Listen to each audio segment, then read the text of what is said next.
Good evening student. कैसे हैं आप लोग? पढ़ाई चल रही है? जम के हो रही है पढ़ाई? तो कुछ सजेशन हमने दिया था कि आप लोग थोड़ा सा रूटीन वे में चलिए। हर एक सब्जेक्ट का अपना एक रूटीन होना चाहिए और उसी रूटीन को फॉलो करते हुए आप लोग परीक्षा की तैयारी कीजिए। हर सब्जेक्ट का अपना एक अलग शेड्यूल बना के रखिए।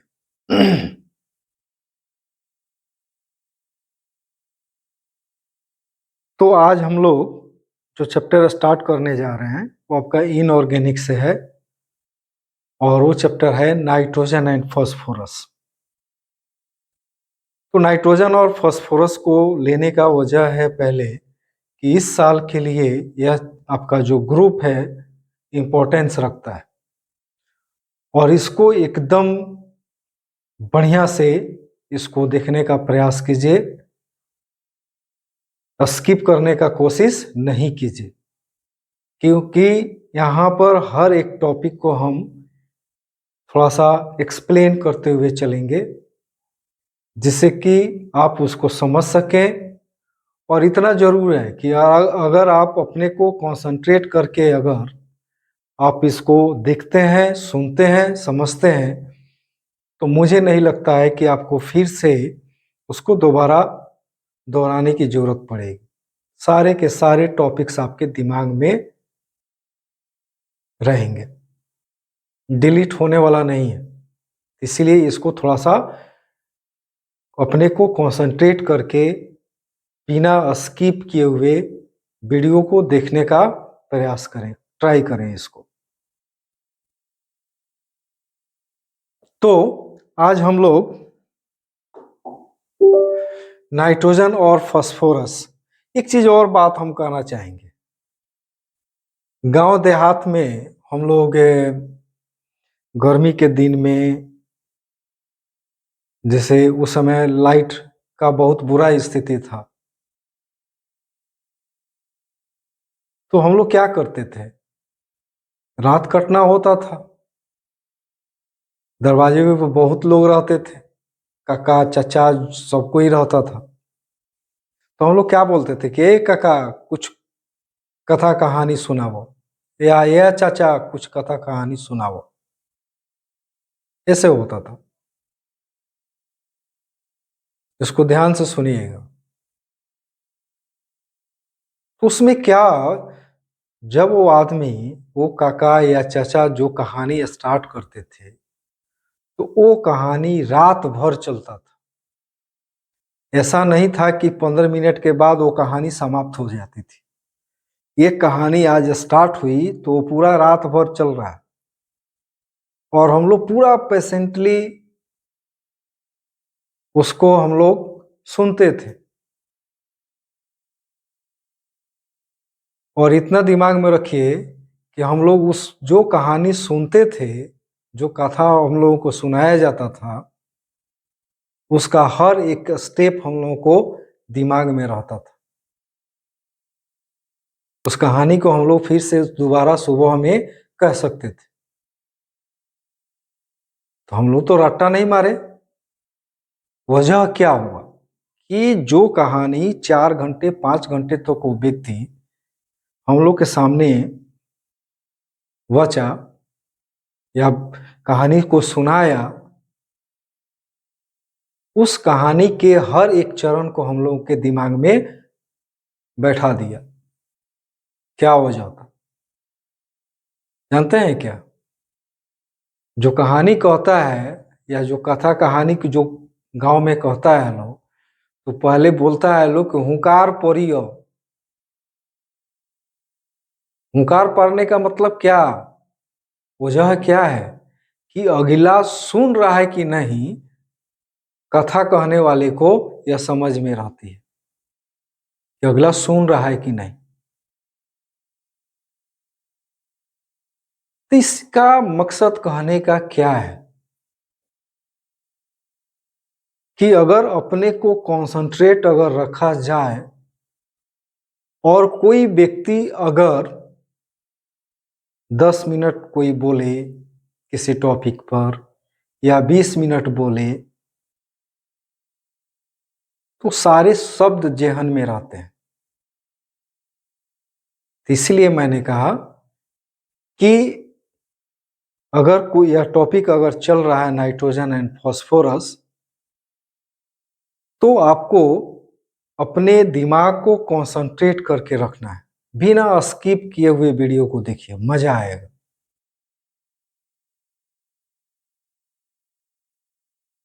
ओके, तो इसको कहानी कहने का यही वजह था कि आप लोग थोड़ा सा एग्जाम्पल से समझने का कोशिश कीजिए कि काहे ऐसा होता है कि 4 घंटा कोई व्यक्ति अगर कुछ बोलता है और वो चारों घंटे का जितना सारांश है वो सारे के सारे उसके दिमाग में बैठ जाते हैं जो आदमी सुनता है।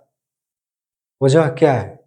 वजह है कि उसने वो 4 घंटा अपने दिमाग को कंसंट्रेट करके रखा उस व्यक्ति के सामने, उसके हर एक शब्द को उसने सुना, और सुना हुआ बात इतना जल्दी दिमाग से नहीं उतरता है। इसलिए कह रहे हैं कि जो भी टॉपिक अगर देखें या सुन रहे हैं या पढ़ रहे हैं, समझ रहे हैं, उसको अपने दिमाग को कंसंट्रेट करते हुए इसको देखिए, समझिए। तो सबसे पहले हम लोग यहाँ पर देखेंगे नाइट्रोजन और फास्फोरस। चलिए देखते हैं और देखते हैं कि कितना समझ में आता है आप लोगों को। कमेंट जरूर कीजिएगा लोग, कमेंट आप लोग नहीं कर रहे हैं, ठीक है? हमने बोला था कि कमेंट जरूर कीजिए, इनकरेज करना चाहिए। कमेंट ऐसा हो जो कि इनकरेज करे, प्रोत्साहित करे। ओके, तो कमेंट जरूर कीजिए। इसमें नाइट्रोजन और फास्फोरस के बारे में अगर देखा जाए तो कह सकते हैं कि nitrogen and phosphorus are both non metal. क्या हमने बोला कि नाइट्रोजन हो या फास्फोरस हो, दोनों क्या है? नॉन मेटल है। और नाइट्रोजन जो होता है वह आपका नेचर में या कहें एटमॉस्फेयर में कितना परसेंट? 78% बाय वॉल्यूम में के रूप में वो क्या है? उपस्थित होता है। It is the main constituent of protein, fertiliser and explosive. ठीक है ना? थोड़ा सा दिमाग में रखिए कि किसका कंस्टिट्यूएंट हो सकता है, किसका अवयय हो सकता है। तो दिमाग में रखना है कि प्रोटीन की बात करें या कोई एक्सप्लोजिव की बात करें या कोई फर्टिलाइजर की बात करें, उसमें आपका नाइट्रोजन का एक अहम किरदार होता है, एक अहम आपका रोल होता है। ठीक है ना? यानी एक इंपॉर्टेंट आपका कंस्टिट्यूएंट है, एक प्रमुख आपका अवयव है। तो हमने क्या बोला कि इस फैमिली में आने वाले जो तत्व हैं उनमें से नाइट्रोजन और फास्फोरस जो कि ऊपर हैं ग्रुप में, दोनों क्या हैं? अधातु हैं, नॉन मेटल हैं। दूसरा कि नाइट्रोजन की अगर बात करें तो नाइट्रोजन जो है वो आपका क्या है? नेचर में, एटमॉस्फेयर में आपका 78% बाय वॉल्यूम आपका उपस्थित होता है। कहां पर? तो एटमॉस्फेयर में, वायुमंडल में। यानी हवा का जो मिक्सचर है, मिश्रण है, उसमें 78% आपका क्या है? तो आपका नाइट्रोजन है। उसके बाद स्थान आता है आपका किसका? तो आपका ऑक्सीजन का।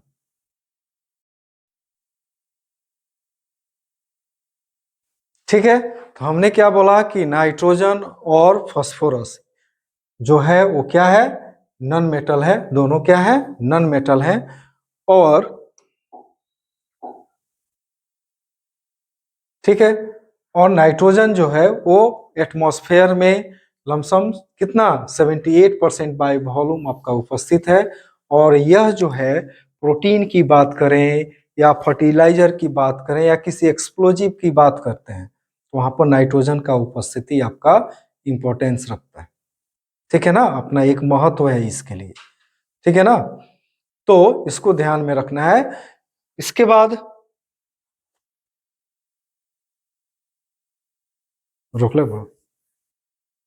ठीक है, उसी तरह से अगर फॉस्फोरस की बात करें तो फॉस्फोरस जो है फॉस्फाइट एंड फॉस्फेटिक रॉक्स में के रूप में आपका नेचर में उपस्थित होता है, फॉस्फेटिक रॉक, ठीक है ना, फॉस्फेटिक TIC होना चाहिए, phosphatic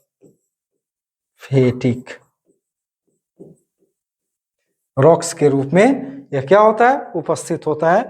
it is also constituents of क्या, सम फर्टिलाइजर्स, यह भी कुछ उर्वरकों का क्या है, एक प्रमुख अवयव है, ठीक है। तो ले देखिए क्या हमने बोला कि नाइट्रोजन और फास्फोरस क्या होता है, अधातु होता है। पहला पॉइंट, नाइट्रोजन एटमॉस्फेयर में, वायुमंडल में कितना परसेंट, तो आपका 78% आपका बाय वॉल्यूम उपस्थित है। और नाइट्रोजन जो है किसका कंस्टिट्यूएंट है, मेनली प्रोटीन की बात करें, फर्टिलाइजर की बात करें या किसी एक्सप्लोजिव विस्फोटक की बात करें, ठीक है। उसी तरह से आपका फास्फोरस की बात करें तो यह फॉस्फेटिक रॉक्स में आपका पाया जाता है। It is also constituent of क्या, सम फर्टिलाइजर, कुछ उर्वरकों का यह क्या है, एक इंपॉर्टेंट आपका अवयव है। इसी को हिंदी में यहाँ पर लिखा गया है कि नाइट्रोजन और फास्फोरस दोनों अधातु हैं। नाइट्रोजन वायुमंडल में 78% बाय वॉल्यूम आपका मौजूद है। नाइट्रोजन उर्वरक, प्रोटीन और विस्फोटक का एक प्रमुख अवयव होता है। फास्फोरस फॉस्फेटिक चट्टानों में पाया जाता है और यह भी कुछ उर्वरकों का प्रमुख अवयव है। तो इतना दिमाग में रहा कि नाइट्रोजन और फास्फोरस दोनों आपका क्या है, नॉन मेटल है, मतलब अधातु है। नाइट्रोजन एटमॉस्फेयर में कितना रहता है, तो 78% बाय वॉल्यूम रहता है। और इंपॉर्टेंट जो आपका कंपाउंड की बात करें, जैसे प्रोटीन की बात करें या उर्वरक यानी फर्टिलाइजर की बात करें या विस्फोटक की बात करें, इसका एक इंपॉर्टेंट आपका कंस्टिट्यूएंट है, ओके। उसी तरह से फास्फोरस कहाँ मिलता है, तो फॉस्फेटिक रॉक्स में पाया जाता है, यानी इट इज फाउंड इन क्या, phosphatic rock, and it is also a constituent of some fertiliser, कुछ उर्वरकों का क्या है, एक प्रमुख अवयव है, ओके। तो नेक्स्ट हम लोग चलते हैं आगे। अगर आपसे बोला जाए कि आप एक्सप्लेन कीजिए नाइट्रोजन और फास्फोरस फैमिली के पोजीशन को लेकर के, ठीक है ना। आपको बोला जाए कि नाइट्रोजन और फास्फोरस जो फैमिली है या नाइट्रोजन जो फैमिली है, जिसको निकोजेन फैमिली के नाम से हम लोग जानते हैं, मतलब फर्टिलाइजर फॉर्मिंग फैमिली कह सकते हैं इसको, ग्रुप कह सकते हैं।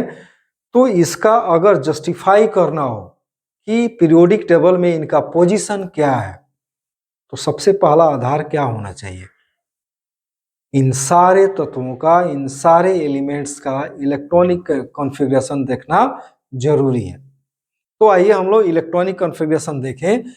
तो इलेक्ट्रॉनिक कॉन्फ़िगरेशन अगर देखते हैं तो हम लोग देख रहे हैं कि जो भी आपका इलेक्ट्रॉनिक कॉन्फ़िगरेशन है वो कहाँ इंड कर रहा है, तो p सब ऑर्बिट में आपका इंड कर रहा है। कहाँ, तो p सब ऑर्बिट में इंड कर रहा है। तो कहा जाए कि अगर p सब ऑर्बिट में अगर इंड कर रहा है तो किस ब्लॉक से या बिलोंग करेगा, तो p ब्लॉक से। कहां से, तो p ब्लॉक से, यानी नाइट्रोजन फैमिली के जो भी एलिमेंट हैं, सदस्य हैं, मेंबर हैं, वो सभी के सभी कहां से बिलोंग करते हैं, तो p ब्लॉक से बिलोंग करते हैं, पहला चीज।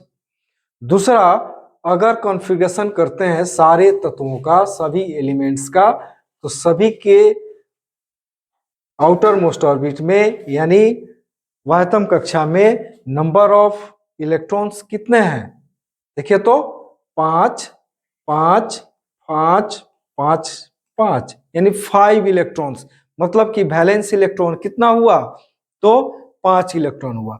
और किसी भी एलिमेंट का वैलेंस इलेक्ट्रॉन क्या इंडिकेट करता है, उसके ग्रुप नंबर को इंडिकेट करता है, ध्यान रखिएगा। अगर जस्टिफाई करने के लिए कहा जाए तो किस सब ऑर्बिट में समाप्त हो रहा है, उनका आउटर मोस्ट ऑर्बिट क्या है, और आउटर मोस्ट ऑर्बिट में नंबर ऑफ इलेक्ट्रॉन्स मतलब वैलेंस इलेक्ट्रॉन कितने हैं। इसको, इस पॉइंट को अगर पकड़ लेते हैं तो किसी भी एलिमेंट के पोजीशन को आप जस्टिफाई कर सकते हैं। ठीक है, तो सबसे पहला हो गया कि पी ब्लॉक से बिलोंग करेंगे। अगर 5 वैलेंस इलेक्ट्रॉन हैं इसमें, तो वैलेंस इलेक्ट्रॉन क्या डिटरमाइन करता है, उसके ग्रुप नंबर को इंडिकेट करता है। मतलब यह किस ग्रुप से आएगा, तो 5 से। अब इसमें ए रखें कि बी रखें, यानी यह ए सब ग्रुप से बिलोंग करेगा कि बी सब ग्रुप से। तो ध्यान रखिएगा, जब पीरियोडिक टेबल आप पढ़े हैं तो आपको यह दिमाग में होना चाहिए कि एस ब्लॉक और पी ब्लॉक के तत्वों के लिए कौन सा सब ग्रुप में रखा गया, तो ए सब ग्रुप में रखा गया। जबकि डी और एफ ब्लॉक तत्वों को कहां रखा गया, तो बी सब ग्रुप में रखा गया। तो एस के लिए बात हो या पी ब्लॉक एलिमेंट के लिए बात हो, तो उनको किस में, तो ए सब ग्रुप में रखा गया। और मॉडर्न जो आपका संशोधन है, आधुनिक जो संशोधन है, उसके अनुसार यह ग्रुप नंबर क्या हो जाएगा, 15वां हो जाएगा। ठीक है, तो मालूम चल गया कि किस ब्लॉक से आने वाले हैं, किस ब्लॉक से आने वाले तत्व हैं, तो पी ब्लॉक से। किस ग्रुप से आने वाले तत्व हैं, तो ग्रुप 5A यानी 15वां से।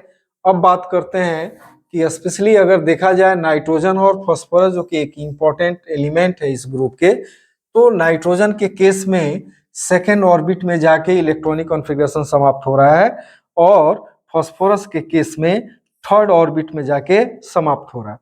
तो इस हिसाब से लास्ट ऑर्बिट नाइट्रोजन के लिए क्या हुआ, सेकेंड, और फास्फोरस के लिए क्या, थर्ड। तो नंबर ऑफ आउटर मोस्ट जो ऑर्बिट है वो आपका पीरियड को बताता है। ठीक है ना, पीरियड। तो नाइट्रोजन और फास्फोरस किस पीरियड से बिलोंग करेंगे, तो सेकेंड एंड क्या, थर्ड पीरियड से। ओके, तो इसी बात को एक्सप्लेन किया गया है यहाँ पर कि it is clear from electronic configuration of these elements that both nitrogen and phosphorus belongs from P block. These elements are also belongs from group क्या, 5A यानी 15वां ग्रुप से पीरियोडिक टेबल से। Nitrogen and phosphorus belongs from second and third period of the periodic table. जो बातें हमने समझाई उसी बात को यहाँ पर समराइज किया हो गया है।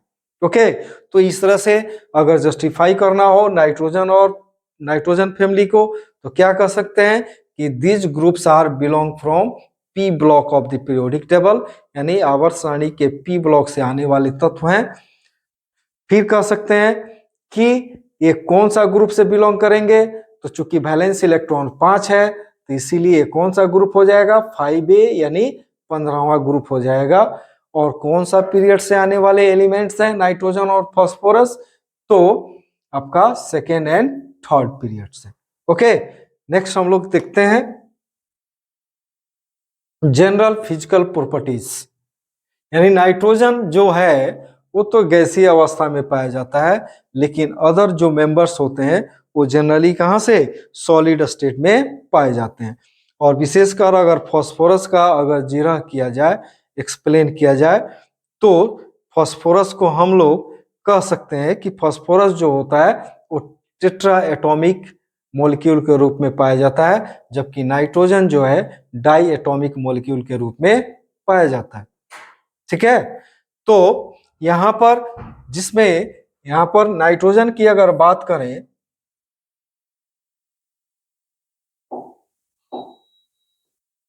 अगर नाइट्रोजन की बात करें तो नाइट्रोजन जो है दोनों नाइट्रोजन के बीच में ट्रिपल बॉन्ड होता है, ट्रिपल बॉन्ड। ठीक है, दोनों नाइट्रोजन एटम क्या होते हैं, ट्रिपल बॉन्ड से क्या होते हैं, जुड़े होते हैं। तो ट्रिपल बॉन्ड में, तो यहाँ पर ट्रिपल बॉन्ड होने के कारण क्या हो जाएगा, बॉन्ड डिसोसिएशन एनर्जी क्या हो जाएगी, ज्यादा हो जाएगी। यानी यहाँ पर पाई बॉन्ड जो बनेगा, पाई यानी पाई बॉन्ड, और पाई बॉन्ड बनने से यहाँ पर बॉन्ड डिसोसिएशन एनर्जी क्या हो जाता है, ज्यादा हो जाता है, बढ़ जाता है, जिसको तोड़ना इतना इजीली नहीं होता है। एक नॉर्मल टेम्परेचर पर अगर बात करें कि नाइट्रोजन जो है वो रिएक्टिव हो, ऐसा संभव नहीं है।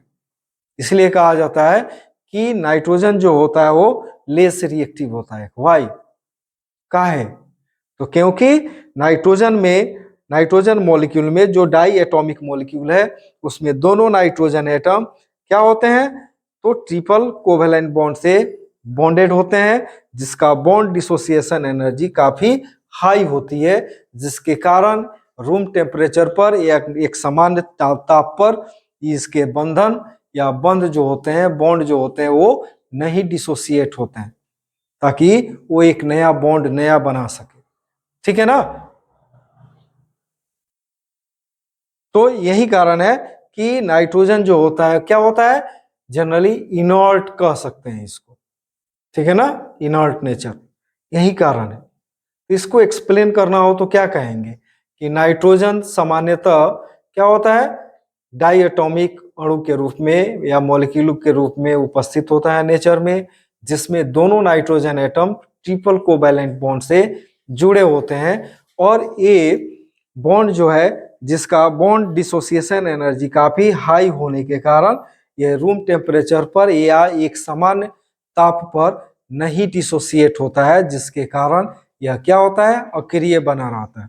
ठीक है, तो बात करते हैं हम लोग, थोड़ा सा आ गया था यहाँ पर इसलिए इसको एक्सप्लेन करना जरूरी हो गया था कि उसी तरह से फास्फोरस की बात करें तो फास्फोरस टेट्रा एटॉमिक मॉलिक्यूल के रूप में पाया जाता है। तो टेट्रा एटॉमिक मॉलिक्यूल मतलब क्या, कि 4 जो फास्फोरस एटम होते हैं वो चारों फास्फोरस एटम में प्रत्येक फास्फोरस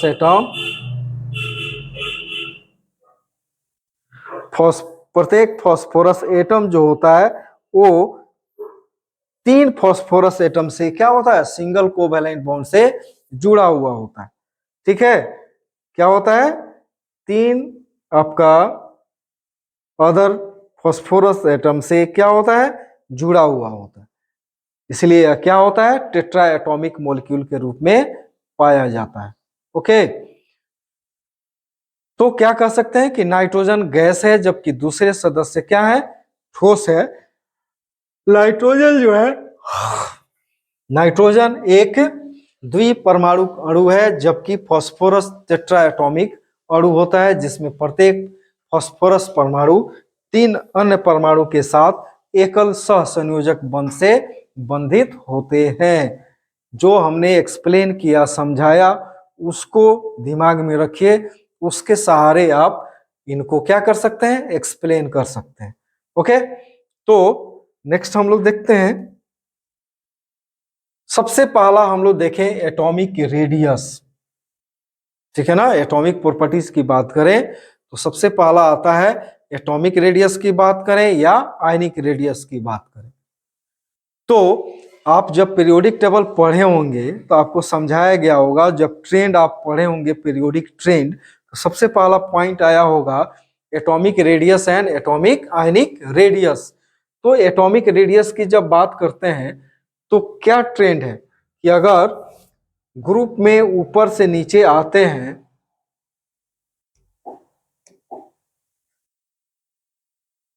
अगर आप ग्रुप में ऊपर से नीचे आते हैं और लेफ्ट टू राइट जाते हैं तो क्या फेनोमेना हो रहा है। अगर ग्रुप में ऊपर से नीचे आ रहे हैं, इसको ग्रुप कर लें, इसको पीरियड कर लें। ठीक है, तो अगर ऊपर से नीचे आते हैं तो एटॉमिक रेडियस क्या होता है, बढ़ता है। इतना दिमाग में रखिए कि एटॉमिक रेडियस बढ़ेगा। काहे, तो अभी जो कॉन्फ़िगरेशन हम लोग देखे हैं, क्या देखे हैं कि नंबर ऑफ सेल्स क्या हो रहे हैं, बढ़ रहे हैं। जैसे जैसे एटॉमिक नंबर बढ़ते जा रहा है, नंबर ऑफ सेल यानी कक्षाओं की संख्या भी क्या हो रही है, बढ़ रही है। तो कक्षाओं की संख्या अगर बढ़ेगी, मान लेते हैं नाइट्रोजन के केस में 2 ऑर्बिट है, न्यूक्लियस हो गया, यह आपका ऑर्बिट हो गया। फास्फोरस में 3 ऑर्बिट हो गया। ठीक है, उसी तरह से आर्सेनिक में 4 ऑर्बिट कर लीजिए। तो इस तरह से देखिए कि क्या हो रहा है, यानी रेडियस इसी को ना कह सकते हैं। ठीक है, रेडियस क्या, यही हो गया। तो रेडियस क्या हो रहा है, बढ़ते जा रहा है। एटॉमिक रेडियस क्या हो रहा है, बढ़ते जा रहा है। यानी जैसे जैसे नाइट्रोजन का 7 होता है, फास्फोरस का कितना 15 और इसका कितना 33। तो इस तरह से ऊपर से नीचे अगर जाए तो जैसे जैसे एटॉमिक नंबर बढ़ेगा वैसे वैसे कक्षाओं की संख्या बढ़ेगी। तो ऑब्वियसली कह सकते हैं कि रेडियस भी उसका एटॉमिक रेडियस भी क्या होगा बढ़ेगा। यानी atomic radius of nitrogen family members increases with atomic number, it is due to increase in number of shells. Atomic number जैसे जैसे बढ़ेगा कक्षाओं की संख्या बढ़ेगी और परमाणु त्रिज्या क्या होगा बढ़ते जाएगा। त्रिज्या होना चाहिए, बहुत गलती हो रहा है, त्रिज्या, त्रिज्या नहीं त्रिज्या होगा। तो इस तरह से आपका क्या मिला ट्रेंड कि radius of nitrogen is lesser then radius of phosphorus, radius of arsenic is क्या बिगर देन क्या रेडियस ऑफ फास्फोरस। फिर वही ट्रेंड एसबी का बड़ा हो जाएगा, उससे बड़ा हो जाएगा बिस्मथ का। आयनिक रेडियस की बात करें तो दो तरह से देख सकते हैं, या तो लेने के केस में या देने के केस में।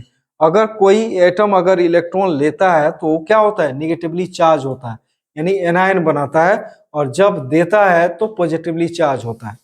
तो इस तरह से देखें हम लोग दोनों केस में अगर देखते हैं तो मान लेते हैं नाइट्रोजन का अगर देखें तो 2s2 और 2p क्या 3 है, और फास्फोरस में देखें तो 3s2 और 3p क्या 3।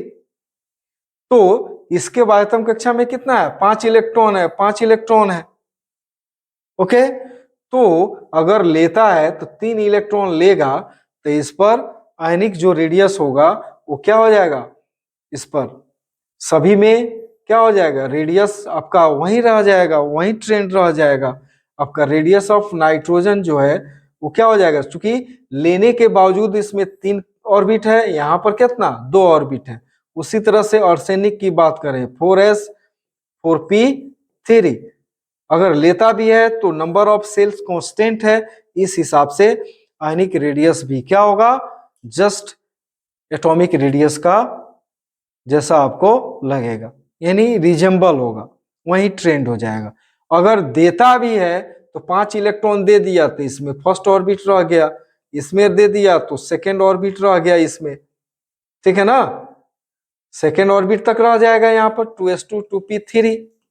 इसमें अगर दे देता है तो 3s2 3p6 रह जाएगा। तो इस तरह से अगर देने के बावजूद भी देखें तो नंबर ऑफ सेल्स ऊपर से नीचे बढ़ते ही जा रहे हैं, खत्म होने के बाद अगर दे दिया तो वो सेल क्या हो गया खत्म हो गया। तो इस तरह से भी नंबर ऑफ सेल्स ज्यादा मिलेंगे आपको। इसीलिए आयनिक रेडियस की बात करें या आपका एटॉमिक रेडियस की बात करें, दोनों का ट्रेंड क्या होगा सेम होगा। नेक्स्ट आते हैं आयोनाइजेशन एनर्जी, इसको ढंग से समझिए। व्हाट इज आयोनाइजेशन एनर्जी या आयोनाइजेशन पोटेंशियल क्या होता है। मान लें कि यहां पर सोडियम आपका क्या है गैसियस स्टेट में, सोडियम आपका क्या हो गया गैसियस स्टेट में, और इसका कॉन्फ़िगरेशन क्या है 2 और क्या 5, 2 और 1, ठीक है 11 होता है, तो 2 8 1, ठीक है। तो 2 8 1 है, तो अगर यहाँ पर इसको एनर्जी दी जाए तो इस सोडियम से 1 इलेक्ट्रॉन क्या होगा बाहर निकलेगा, जिसके कारण इस पर एक पॉजिटिव चार्ज आएगा। तो इस इलेक्ट्रॉन को निकालने के लिए कितनी आवश्यकता हुई ऊर्जा की, तो डेल्टा का मान लेते हैं वही एक्स है, ठीक है। तो इसी एक्स के मान को हम लोग कह सकते हैं आयोनाइजेशन एनर्जी या आयोनाइजेशन पोटेंशियल। यानी अगर एक्सप्लेन करना हो तो क्या कहेंगे, द अमाउंट या the maximum amount of energy which required to remove an electron from outermost orbit of a gaseous atom, यानी वह महत्तम ऊर्जा जो किसी गैसीय परमाणु के वायतम कक्षा से एक इलेक्ट्रॉन निकालने के लिए क्या होती है, आवश्यक होती है। उस ऊर्जा को हम लोग कहते हैं क्या, आयनेशन एनर्जी या आयनेशन इंथैल्पी या आयनेशन पोटेंशियल। तीनों शब्द हम लोग यूज कर सकते हैं। अब मान लें कि मैग्नीशियम है, 12 होता है तो 2 8 2 हो गया, 2 8 2 कॉन्फ़िगरेशन हो गया। आउटर मोस्ट ऑर्बिट में 2 इलेक्ट्रॉन, तो क्या आपको मालूम है कि दोनों इलेक्ट्रॉन एक ही साथ निकल जाएगा? नहीं होता, एक एक करके निकलता है। इस हिसाब से अगर एक इलेक्ट्रॉन निकलता है तो मैग्नीशियम पर एक पॉजिटिव चार्ज और कॉन्फ़िगरेशन क्या रहता है, 2 8 1 रहता है। फिर यहाँ पर जब इसको एनर्जी दी जाती है तो एक इलेक्ट्रॉन और जो है वो क्या हो जाता है, निकल जाता है और कॉन्फ़िगरेशन क्या मिल जाता है, तो 2 8 मिल जाता है। इसको स्क्रीनशॉट ले लीजिएगा, ठीक है। तो यहाँ पर अब हम लोग कंपेयर करें कि इसको फर्स्ट आयोनाइजेशन एनर्जी कहें, फर्स्ट आयोनाइजेशन एनर्जी, और इसको हम लोग कहें सेकेंड आयोनाइजेशन एनर्जी, ठीक है। तो किस में ज्यादा एनर्जी लगा निकालने के लिए, यानी फर्स्ट आयोनाइजेशन एनर्जी का मान सेकेंड आयोनाइजेशन एनर्जी से ज्यादा होगा कि कम होगा? क्या होना चाहिए? अगर आप पीरियोडिक टेबल पढ़े हैं तो आपको मालूम होना चाहिए, या जो टीचर आपको पढ़ाया है समझाया है वो जरूर आपको बताया होगा कि यह जो मैग्नीशियम है क्या है, गैसियस स्टेट में है, जबकि यह क्या है, आयनिक फॉर्म में, ठीक है। एक नॉर्मल यहाँ पर फोर्स काम कर रहा है, जबकि यहाँ पर इलेक्ट्रोस्टैटिक फोर्स काम कर रहा है। तो फोर्स कौन मजबूत हो गया, यह हो गया जो एक इलेक्ट्रॉन आउटर मोस्ट ऑर्बिट में है उसको कस के पकड़ा हुआ, तो वहां से निकालने के लिए ज्यादा मात्रा में एनर्जी लगेगी। तो इसीलिए कहा जाता है कि first ionization energy is lesser than second ionization energy is lesser than third ionization energy. बहुत काफी हो गया थर्ड। तो इस तरह से याद रखेंगे कि फर्स्ट आयोनाइजेशन एनर्जी जो होता है वो आपका क्या होता है, लेसर देन होता है सेकेंड से, second ionization energy is lesser than third ionization energy. Okay, तो इसको दिमाग में रखिएगा, ठीक है। तो कहा जाता है कि ionization energy of nitrogen is very high. क्या पीरियोडिक ट्रेंड है कि अगर ऊपर से नीचे आते हैं पीरियड ग्रुप में, तो ऊपर से नीचे आने पर नंबर ऑफ सेल्स क्या होते हैं, बढ़ते हैं। नंबर ऑफ सेल्स बढ़ेगा, मान लेते हैं नाइट्रोजन की बात करें यहाँ पर 2 ऑर्बिट हो गया, फास्फोरस की बात करें यहाँ पर 3 ऑर्बिट हो गया। तो इस तरह से न्यूक्लियस और आउटर मोस्ट ऑर्बिट के बीच दूरी क्या हो रही है, बढ़ रही है, दूरी बढ़ते जा रही है। तो न्यूक्लियस का जो फोर्स ऑफ अट्रैक्शन है जो कहां पर एक्ट कर रहा है, इलेक्ट्रॉन पर, आउटर मोस्ट ऑर्बिट वाले इलेक्ट्रॉन को बांधे हुए है। तो दूरी बढ़ने के साथ इसका जो मैग्नीट्यूड है वो क्या होगा, घटते जाएगा।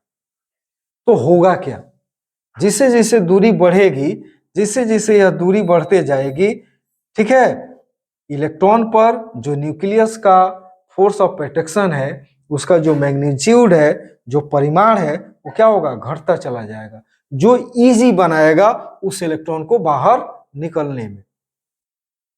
ओके, तो यहां पर अगर बात करें कि सबसे इस ग्रुप में नाइट्रोजन है, उसके बाद फास्फोरस है, आर्सेनिक है, एंटीमनी है, उसके बाद क्या है, बिस्मथ है। तो इस हिसाब से अगर ऊपर से नीचे आए तो क्या फर्क मिल रहा है, क्या रिजल्ट मिलेगा कि नाइट्रोजन का आयोनेशन एनर्जी सबसे अधिक होगा, क्योंकि यहाँ पर मात्र 2 ही ऑर्बिट है, मतलब स्मॉल एटॉमिक साइज है, इससे इसका बड़ा हो गया, इससे इसका बड़ा हो गया, यानी ऊपर से नीचे अगर जा रहे हैं तो एटॉमिक साइज क्या हो रही है, बढ़ रही है, और आयोनेशन एनर्जी का मान क्या हो रहा है, घट रहा है। इसीलिए जो पीरियोडिक ट्रेंड है उसमें बताया गया है कि as we go from top to bottom in a group the value of ionization energy decreases, whereas as we go from left to right across a particular period the value of ionization energy क्या increases, यानी किसी period में बाएं से दाएं अगर जा रहे हैं तो आपका क्या हो जाएगा, आयोनाइजेशन एनर्जी का मान बढ़ेगा। लेकिन हम लोग यहाँ पर चूंकि ग्रुप की बात कर रहे हैं तो ग्रुप में आपका अगर कंपेयर करें तो नाइट्रोजन का आयोनाइजेशन एनर्जी सबसे अधिक होगा, उसके बाद फास्फोरस का, उसके बाद आर्सेनिक, उसके बाद एंटीमनी और उसके बाद बिस्मथ। ठीक है, यानी नॉन मेटेलिक प्रॉपर्टी से क्या हो रहा है, मेटालिक प्रॉपर्टीज की ओर हम लोग क्या हो रहे हैं, बढ़ते जा रहे हैं। यानी ऊपर से नीचे अगर जाएं तो नॉन मेटेलिक प्रॉपर्टी टू क्या मेटेलिक प्रॉपर्टी में क्या हो रहा है, चेंज हो रहा है कैरेक्टर एलिमेंट का। ठीक है, तो वही बोला जा रहा है कि ionization energy of nitrogen is very high as we go from top to bottom in the group, its value decreases. इसका मान ऊपर से नीचे जाने पर क्या होगा, घटेगा। It is due to increase in atomic number with increase in atomic size. जैसे जैसे एटॉमिक नंबर बढ़ेगा वैसे वैसे एटॉमिक साइज बढ़ेगा और न्यूक्लियस और आउटर मोस्ट ऑर्बिट के बीच में दूरी क्या होगी, बढ़ेगी, जिसके कारण फोर्स ऑफ अट्रैक्शन जो न्यूक्लियस का है वो आउटर मोस्ट ऑर्बिट वाले इलेक्ट्रॉन पर क्या होगा, कम होगा, जिसके कारण जो इजी बनाएगा उस इलेक्ट्रॉन को बाहर निकालने के लिए, जो कि एनर्जी का जो रिक्वायरमेंट है वो क्या होगा, घटता चला जाएगा। तो एक एनर्जी जो रिक्वायर हो रही है इलेक्ट्रॉन को निकालने के लिए उसको हम लोग क्या बोलते हैं, आयोनाइजेशन एनर्जी। इसीलिए आयोनाइजेशन एनर्जी का मान क्या होगा, घटते चला जाएगा। ओके, और एक ट्रेंड है कि आयोनाइजेशन एनर्जी जो होता है एटॉमिक साइज का क्या होता है, इनवर्सली प्रोपोर्शनल होता है। यानी एटॉमिक साइज छोटा तो आयोनाइजेशन एनर्जी का मान बड़ा, एटॉमिक साइज बड़ा तो आयोनाइजेशन एनर्जी का मान छोटा। ओके, नेक्स्ट देखते हैं इलेक्ट्रोनिगेटिविटी, वैद्युत ऋणात्मकता। वैद्युत ऋणात्मकता इसको समझिएगा। मान लें कि यहां पर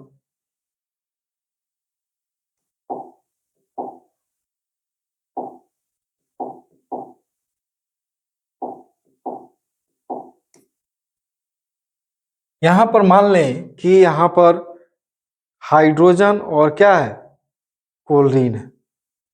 ठीक है, और दोनों के बीच में एक सिंगल बॉन्ड फॉर्म किया हुआ है जो एक दूसरे को बांध के रखा हुआ है। तो कोवैलेंट बॉन्ड है तो मतलब एक इलेक्ट्रॉन हाइड्रोजन का और एक इलेक्ट्रॉन आपका किसका, क्लोरीन का है। लेकिन इसमें क्या हो रहा है कि क्लोरीन जो है वो इलेक्ट्रोनेगेटिव नेचर का है, मतलब वैद्युत ऋणात्मक होने के कारण साझेदारी वाले इलेक्ट्रॉन को अपनी ओर क्या किया है, पुल किए हुए। जो साझेदारी वाला इलेक्ट्रॉन है वो किधर की ओर खिंचाव है उसका, तो क्लोरीन की ओर। This tendency is called electronegativity, यानी the tendency of an atom to attract और pull the shared electrons toward itself is called electronegativity। Electronegativity यानी किसी परमाणु का साझेदारी वाले इलेक्ट्रॉन को अपनी ओर खींचने या आकर्षित करने की प्रवृत्ति उस परमाणु की वैद्युत ऋणात्मकता कहलाती है। ठीक है, समझ में आया कि व्हाट इज इलेक्ट्रोनेगेटिविटी। इलेक्ट्रोनेगेटिविटी क्या है कि the tendency of an atom to attract और pull the shared pair of electrons towards itself is called क्या, इलेक्ट्रोनेगेटिविटी। यानी यहां पर अगर इस ग्रुप में अगर देखा जाए तो सबसे ऊपर क्या है, नाइट्रोजन, उसके बाद फास्फोरस, उसके बाद आर्सेनिक, एंटीमनी, उसके बाद क्या है, बिस्मथ है। ओके, तो यहां पर भी लागू होता है वही कि साइज जितना ही छोटा होगा इलेक्ट्रॉन को खींचने की ताकत उसमें उतना ही अधिक होगी। ठीक है, तो यहां पर इसमें अगर देखें कि नाइट्रोजन जो है, नाइट्रोजन सबसे ऊपर है तो इसका साइज, एटॉमिक साइज जो क्या है, छोटा है। तो इस हिसाब से इस ग्रुप में सबसे ज्यादा इलेक्ट्रोनेगेटिव एलिमेंट कौन होगा? तो नाइट्रोजन होगा। और ट्रेंड क्या हो जाएगा? यहां पर ट्रेंड हो जाएगा, आपका हो जाएगा electronegativity of nitrogen is greater than electronegativity of phosphorus is greater than electronegativity of क्या? Arsenic is greater than electronegativity of क्या? Antimony is greater than electronegativity of bismuth. Okay, तो इस तरह से अगर हम लोग देखें तो समझ में रहेगा कि आखिर पीरियोडिक ट्रेंड अगर याद है आपको तो किसी भी ग्रुप में आप लोग उसको एक्सप्लेन कर सकते हैं। ओके, तो यहां पर इस ग्रुप की बात करें तो सबसे ज्यादा इलेक्ट्रोनेगेटिविटी किसका हो जाएगा? नाइट्रोजन का, उसके बाद फास्फोरस का, ठीक है, और घटते चला जाएगा। मतलब नॉन मेटल का काम क्या है? इलेक्ट्रॉन को लेना, यानी इलेक्ट्रॉन लेने की जो प्रवृत्ति है ऊपर से नीचे क्या हो रही है? घट रही है। तो इलेक्ट्रोनेगेटिविटी का मान भी क्या होगा? ऊपर से नीचे घटेगा, जिसमें नाइट्रोजन का सबसे अधिक हो जाएगा। तो इसीलिए कह सकते हैं कि ऊपर से नीचे जाने पर क्या हो रहा है? नॉन मेटेलिक टू मेटेलिक प्रवृत्ति क्या हो रही है? आ रही है, ठीक है ना, चेंज हो रही है, ठीक है ना, यानी अधात्विक गुण से धात्विक गुण में क्या हो रहा है? परिवर्तन हो रहा है। ओके, नेक्स्ट आते हैं हम लोग melting point and boiling point. तो यहां पर हमेशा याद रखेंगे एंटीमनी और बिस्मथ को अगर छोड़ दें तो सेम ट्रेंड रहेगा कि ऊपर से नीचे जा रहे हैं तो एटॉमिक मास क्या हो रहा है? बढ़ते जा रहा है, एटॉमिक नंबर बढ़ते जा रहा है, साइज भी बढ़ते जा रहा है। लेकिन ट्रेंड भी आपका वही रहेगा कि अगर ऊपर से नीचे जाते हैं तो आपका क्या हो जाएगा? इंक्रीज करेगा with increase in atomic number. Okay, यानी एसबी और बिस्मथ को छोड़कर द्रवणांक एवं क्वथनांक वर्ग में ऊपर से नीचे जाने पर परमाणु संख्या वृद्धि के साथ क्या होती है? बढ़ती जाती है। नेक्स्ट हम लोग देखते हैं ऑक्सीडेशन स्टेट, ठीक है। तो इस ग्रुप के जो भी एलिमेंट हैं या तो ले सकते हैं या दे सकते हैं, कितना मैक्सिमम दे सकते हैं, कितना मैक्सिमम ले सकते हैं, इस बात पर यह निर्भर करेगा कि इन तत्वों का ऑक्सीडेशन स्टेट क्या होना चाहिए, ऑक्सीडेशन नंबर क्या होना चाहिए। ओके, तो इस अगर देखें हम लोग तो इस ग्रुप में जो भी हम लोग कॉन्फ़िगरेशन देखें तो आउटर मोस्ट ऑर्बिट में कितना था? Electron, valence electron 5। तो अधिक से अधिक अगर लेगा तो कितना लेगा? 3। तो ऑक्सीडेशन स्टेट कितना जाएगा? -3। अधिक से अधिक कितना दे सकता है? वही 5 इलेक्ट्रॉन दे सकता है। तो ऑक्सीडेशन स्टेट कहां तक जाएगा? तो 5 तक जाएगा, यानी -3 टू क्या +5 तक इसका ऑक्सीडेशन स्टेट क्या होता है? बढ़ता है। ओके, जनरल केमिकल प्रॉपर्टीज में बात करें तो वैलेंस इलेक्ट्रॉन इन तत्वों का कितना होता है? इन तत्वों का वैलेंस इलेक्ट्रॉन कितना? तो 5 हो जाएगा। वैलेंस इलेक्ट्रॉन कितना? 5, यानी इनके संयोजी इलेक्ट्रॉनों की संख्या क्या होगी? 5 होती है।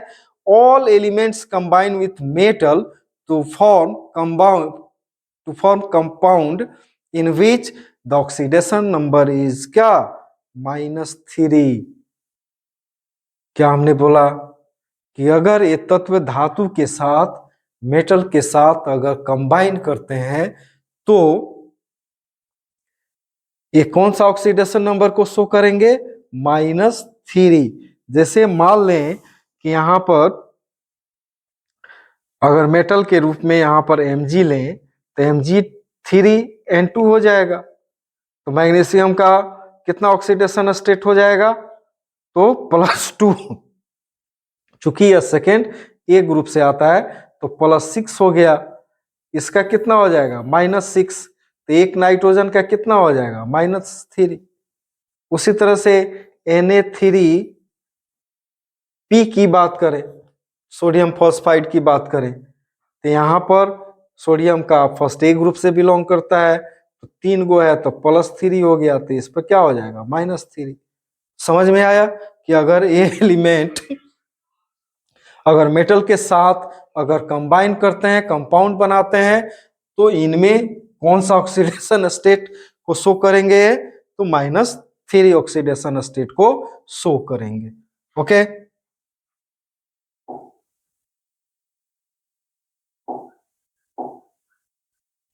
ठीक है। तीसरा है कि this are not react with water, element कभी वाटर के साथ अभिक्रिया नहीं करते हैं। तो पहला हमारा क्या था कि इनमें वैलेंस इलेक्ट्रॉन की संख्या क्या होगी, तो 5। ठीक है, ये तत्व जब भी किसी धातु के साथ अगर कंबाइन करके कोई यौगिक बनाते हैं तो इनका ऑक्सीडेशन नंबर कितना तक रहने वाला है, तो -3 तक। और तीसरा है कि ये जल के साथ अभिक्रिया नहीं करते हैं, यानी these are not react with water, ये जल के साथ कभी अभिक्रिया नहीं करेंगे। All element combine with hydrogen to form their hydride in which their oxidation state is -3, just like metal।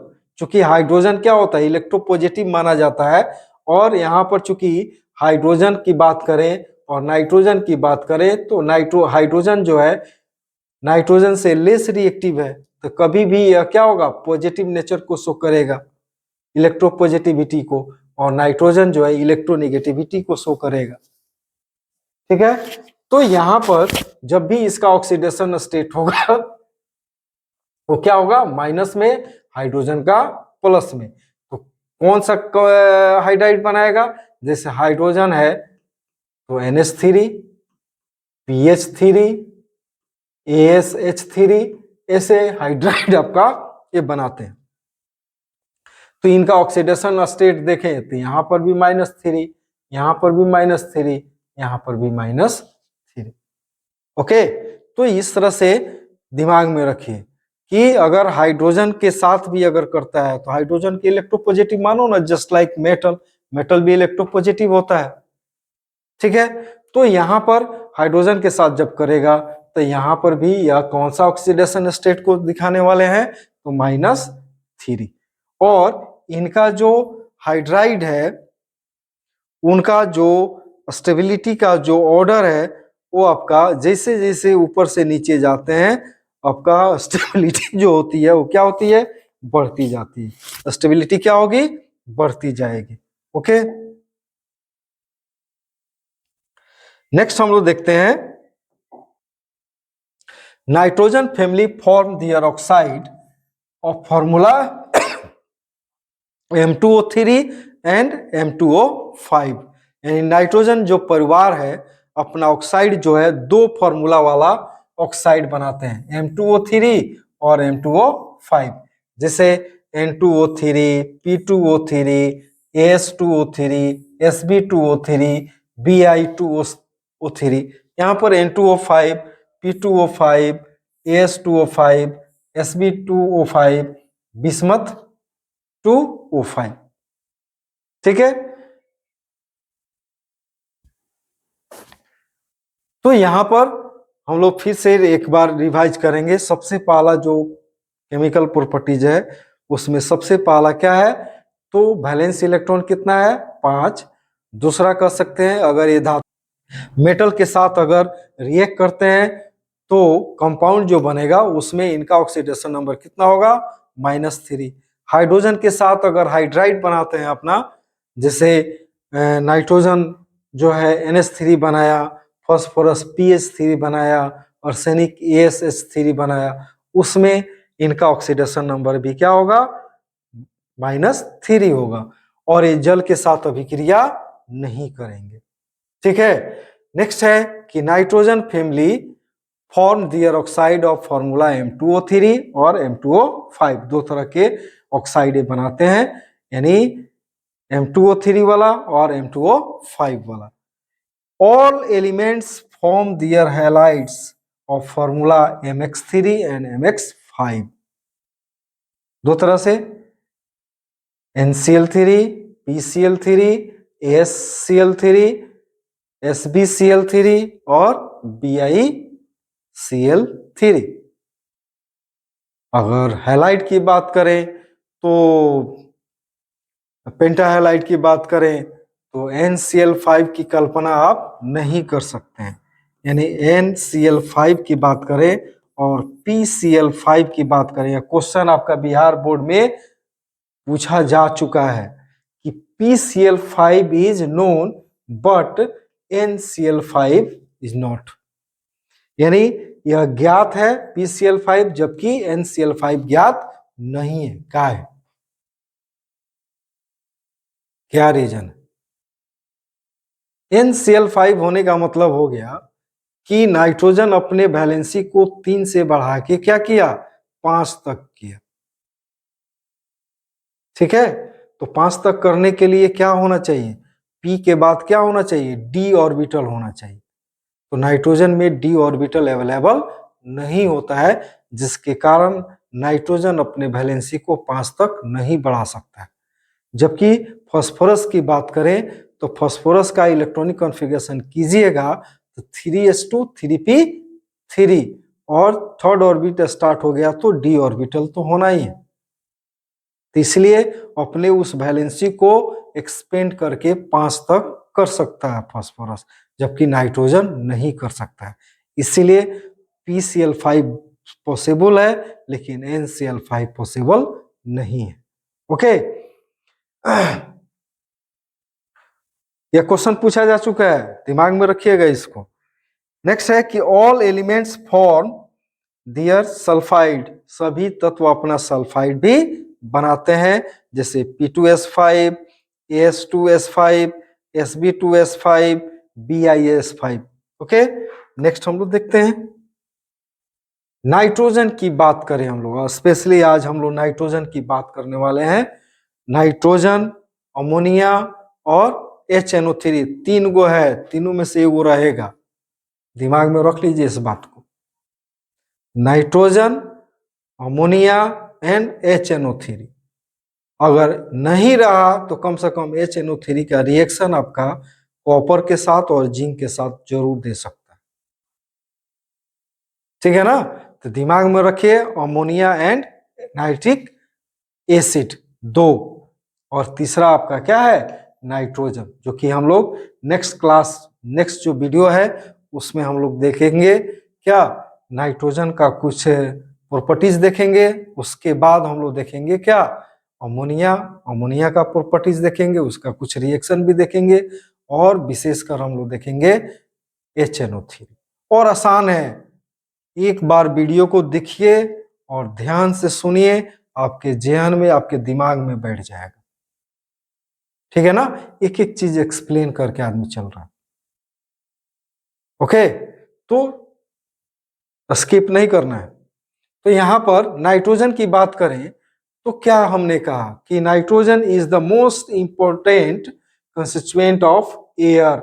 हवा का एक क्या है? प्रमुख अवयव है। मतलब अगर हवा अगर है तो उसका मेन जो कंस्टिट्यूएंट है वो क्या है? नाइट्रोजन और ऑक्सीजन है, और थोड़ी सी मात्रा में अदर गैसें 1% के आसपास ले सकते हैं। ठीक है ना, तो nitrogen is the most important constituent of air. It is present in air about 78% by volume. It is also found in combined state as NH3, KNO3, urea protein के रूप में। ठीक है, तो क्या कह सकते हैं कि नाइट्रोजन जो है वो एक आपका एयर का एक प्रमुख आपका अवयव है, जो कि हवा में लगभग 78% बाय वॉल्यूम आपका उपस्थित होता है, और यह संयुक्ता अवस्था में भी पाया जाता है। किस रूप में? जैसे अमोनिया हो गया, KNO3 हो गया, यूरिया हो गया, HNO3 हो गया, बहुत सारा कंपाउंड है, हम लोग ले सकते हैं। तो हिंदी में क्या बोल सकते हैं कि नाइट्रोजन हवा का एक प्रमुख अवयव है। यह हवा में 78% बाय वॉल्यूम मौजूद होता है, और यह NH3, KNO3, यूरिया जैसे यौगिकों में संयुक्त अवस्था में पाया जाता है। अब चलते हैं आगे। Method of preparation of nitrogen. Methods of preparation of nitrogen, इस पर गौर कीजिएगा।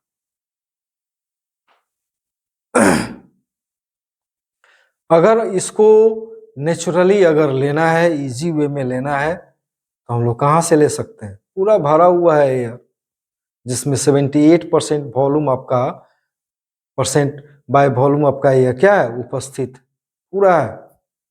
केवल इसको क्या करना है? आइसोलेट कर लेना। ठीक है, तो आपको मालूम होना चाहिए कि हवा में कौन कौन से आपका एलिमेंट हैं। ऑक्सीजन है, नाइट्रोजन है, और थोड़ी सी मात्रा में आपका CO2 भी है, और इनर्ट गैसेस भी हैं। ओके, तो हमारा प्राथमिकता क्या रहेगा कि अगर हम हवा से ऑक्सीजन को निकाल दें, CO2 को निकाल दें, तो क्या बचा? नाइट्रोजन। तो थोड़ी सी मात्रा में इनर्ट रहेगा, जो कि नाइट्रोजन के साथ रहेगा। ओके, तो यहां पर इस तरह से दिमाग में रखिए कि हवा है, एक इंपॉर्टेंट कंस्टिट्यूएंट है एयर का, और हवा से हमको अगर प्राप्त करना है तो आपको जानकारी है, आप बता सकते हैं कि इसमें ऑक्सीजन है, नाइट्रोजन है, थोड़ी सी मात्रा में आपका CO2 भी है, जिससे जो एयर है वहां से अगर CO2 को और ऑक्सीजन को हटा दें तो आपका नाइट्रोजन बचता है। ओके, तो इस तरह से अगर एक्सप्लेन करें तो स्टेप वाइज इसको समझने का कोशिश करना है। 2 स्टेप में आपको नाइट्रोजन मिल जाएगा। सबसे पहला प्राथमिकता यह होगी आपकी कि जो हवा है वहां से CO2 को निकाल दें, यानी CO2 फ्री एयर आपको क्या करना है? प्राप्त करना है। तो क्या करेंगे? क्या कर सकते हैं? कर यह सकते हैं कि जो CO2 है वो आपका अगर हवा के साथ अगर, या सीधे कह सकते हैं कि हवा को अगर KOH सॉल्यूशन से होकर के गुजारे, तो वह CO2 KOH सॉल्यूशन से क्या करेगा? अभिक्रिया करेगा, और अभिक्रिया करके पोटेशियम कार्बोनेट बना लेगा और वाटर बना लेगा। इस तरह से वहां का टोटल आपका CO2 कंज्यूम हो गया। बच गया क्या? नाइट्रोजन और ऑक्सीजन। अब ऑक्सीजन को निकालने का क्या जुक्ति है? अगर जो आपका CO2 फ्री एयर है, जो CO2 निकाल दिए हैं, अब उस एयर को अगर कहां पर? रेड हॉट कॉपर से होकर अगर गुजारे, कहां से? रेड हॉट कॉपर से होकर के गुजारे, तो वहां पर यह कॉपर के साथ अभिक्रिया करके क्या बना लेगा? तो कॉपर ऑक्साइड बना लेगा, या क्यूप्रिक ऑक्साइड जिसको कह सकते हैं।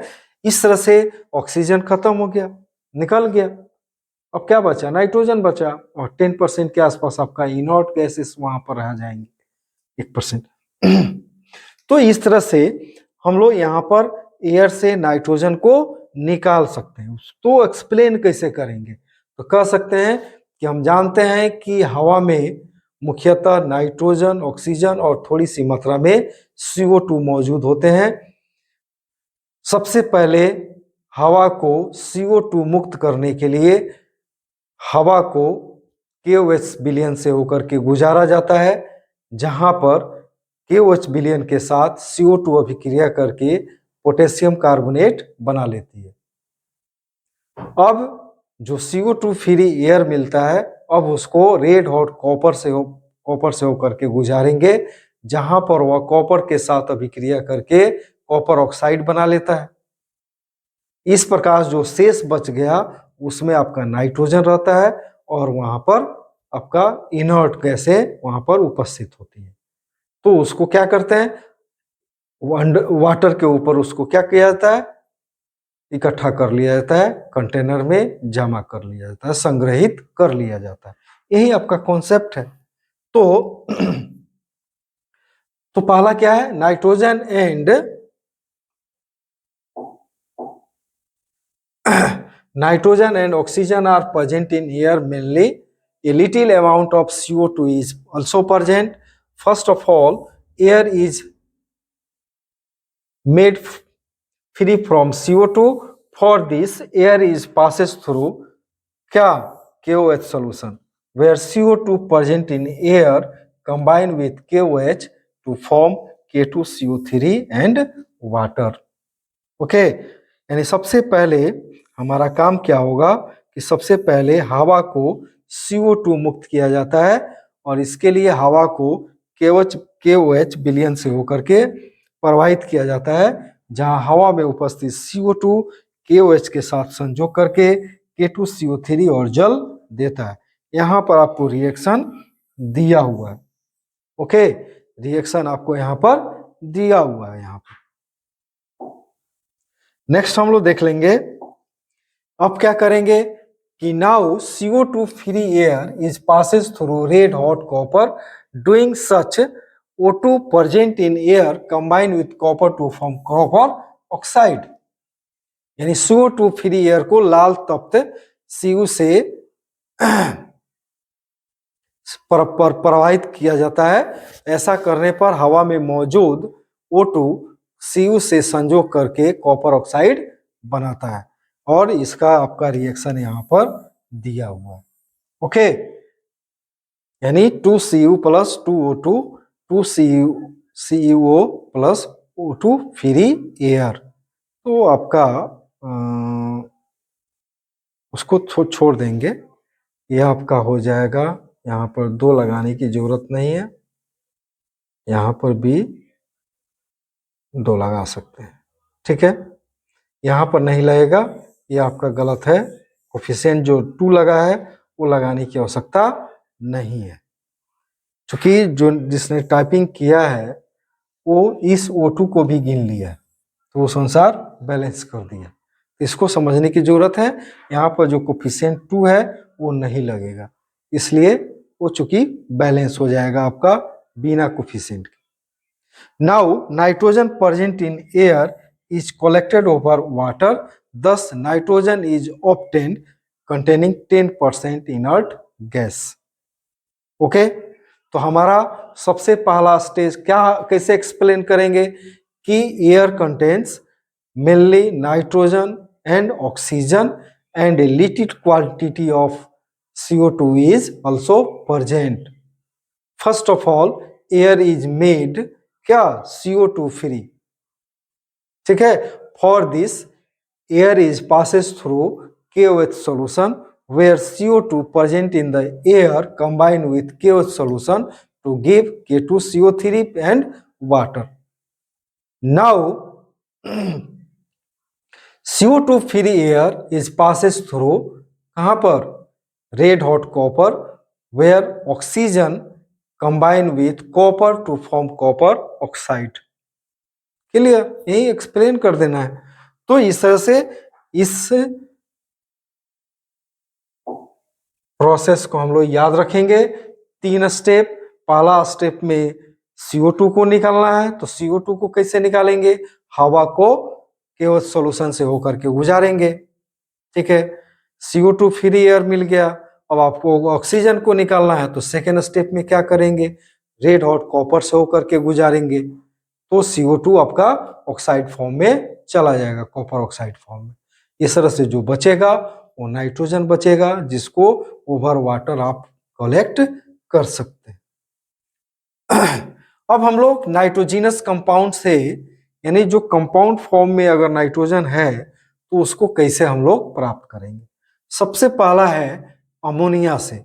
अगर अमोनिया को अगर क्यूप्रिक ऑक्साइड से, रेड हॉट क्यूप्रिक ऑक्साइड से अगर हम लोग गुजारें, तब वहां पर आपको क्या मिलेगा, नाइट्रोजन मिलेगा। सबसे पहला आपका कि अगर अमोनिया को रेड हॉट क्यूप्रिक ऑक्साइड से होकर के गुजारा जाए, यानी when ammonia is passes through red hot cupric oxide, then क्या होगा, नाइट्रोजन इज ऑब्टेन। पहला रिएक्शन, यानी 2NH3 प्लस 3Cu यानी आपका जो कॉपर है वो आपका मिल जाएगा फ्री फॉर्म में, यानी ऑक्सीजन निकल गया, आपको क्या मिल गया, H2O मिल गया, और नाइट्रोजन आपको जो चाहत है, डिजायर्ड है, वो आपको यहाँ पर मिल गया।